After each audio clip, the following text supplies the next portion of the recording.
I like to teach because I feel it's a great privilege to work with students. And I feel this reason is shared by many of our faculty and RSPH as well.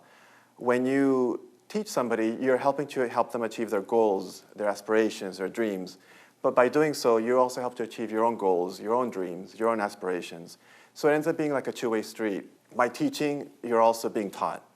And because of all of this, because you are sharing somebody's life ultimately, it's a huge responsibility. In life, time is so precious. And that hour that you spend with a student or hours that you spend with a student needs to be very carefully worked with. For example, if you're teaching a class of 10 students for 1 hour, that ends up being 10 hours of people's lives that you're responsible for.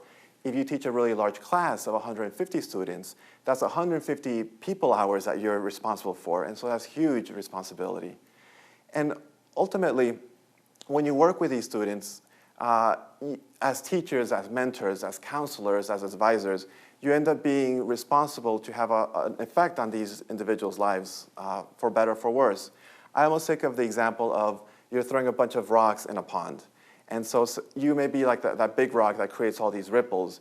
And in some cases, these ripples may amplify other ripples. In some cases, this ripple may dampen or even like completely redirect some ripples. So as teachers, we may end up doing that with our students. We may end up helping them augment their dreams and their goals. If we're not careful, we may also help dampen these dreams and their goals.